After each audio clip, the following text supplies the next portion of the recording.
وَاذْكُرِ اسْمَ رَبِّكَ وَتَبَتَّلْ إِلَيْهِ تَبْدِيلًا، فرمایا اپنے رب کا نام یاد کرو، وَاذْكُرِ اسْمَ رَبِّكَ، اپنے رب کا نام یاد کرو، وَتَبَتَّلْ إِلَيْهِ تَبْدِيلًا، اور فرمایا سب سے کٹ کر اپنے رب کے ہو رہو، سب سے کٹ کر، وَتَبَتَّلْ سب سے کٹ کر۔ اسلام کے اندر رہبانیت منع ہے کہ آپ سارا کچھ چھوڑ چھاڑ کے صرف اللہ کی بارگاہ میں بیٹھ جائیں، حقوق ضائع ہوں، یہ منع ہے، لیکن کچھ ٹائم تو ایسا ہونا چاہیے نا، وَتَبَتَّلْ إِلَيْهِ تَبْتِيلًا، جس میں دوسرا کوئی نہ ہو، ایک بندہ ہو، دوسرا اس کا خدا ہو، اور درمیان میں اگر ہو تو صرف وسیلہ مصطفیٰ ہو صلی اللہ علیہ وسلم۔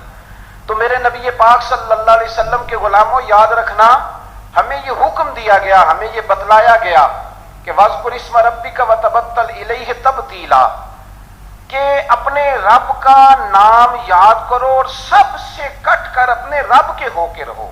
کچھ گھنٹے اکیلے بیٹھیں تنہائی میں اللہ کی یاد کریں، کچھ ٹائم نکالیں۔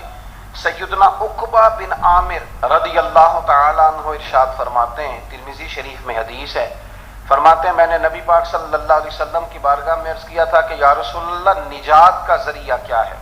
حضور نجات کا ذریعہ کیا ہے؟ نجات کیسے حاصل ہوگی؟ ہم بچ کیسے سکتے ہیں؟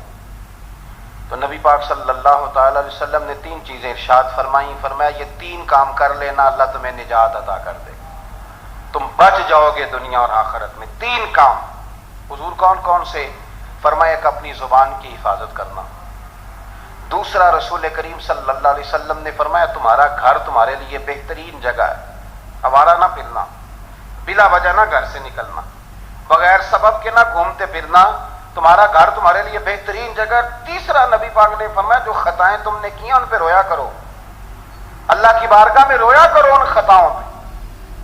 تو تھوڑا سا اپنے گھر میں رہ کر عبادت کا مزاج بنانا، تقوی کی طبیعت بنانا۔ میں نے بہت پہلے کہا تھا کہ بچوں کو نماز کی عادت تب ہوتی ہے جب اپنے گھر کے اندر ہم خود نماز پڑھتے ہیں۔ تو آپ گھر میں نماز پڑھیں گے تو بچوں کو نماز کا مزاج بنے گا، ان کو عادت ہوگی، تو تمہارا گھر تمہارے لیے بہترین عافیت کی جگہ ہے، نجات کا رستہ ہے۔ ابن ماجہ شریف میں ایک بڑی خوبصورت روایت ہے، حضرت عبداللہ ابن عمر رضی اللہ تعالیٰ عنہ فرماتے ہیں کہ ہم نے نبی پاک صلی اللہ علیہ وسلم کے ساتھ مغرب کی نماز پڑھی تو کچھ لوگ نماز پڑھ کے چلے گئے اور کچھ بیٹھے رہے، یعنی قرآن شریف پڑھتے رہے ہوں گے، اذکار کرتے رہے ہوں گے، درود و سلام پڑھتے رہے ہوں گے، وظائف کے اندر لگ گئے، کچھ لوگ بیٹھے رہے، ان کا ارادہ تھا کہ عشاء کی نماز پڑھ کے جائیں گے۔ آپ فرماتے ہیں تھوڑی دیر کے بعد ہی نبی پاک علیہ السلام دوبارہ تشریف لے آئے، ایک دفعہ حضور مغرب پڑھا کے چلے گئے، پھر آ گئے، اور دوبارہ حضور اتنی تیزی کے ساتھ آئے کہ سانس مبارک نبی پاک کا پھولا ہوا تھا۔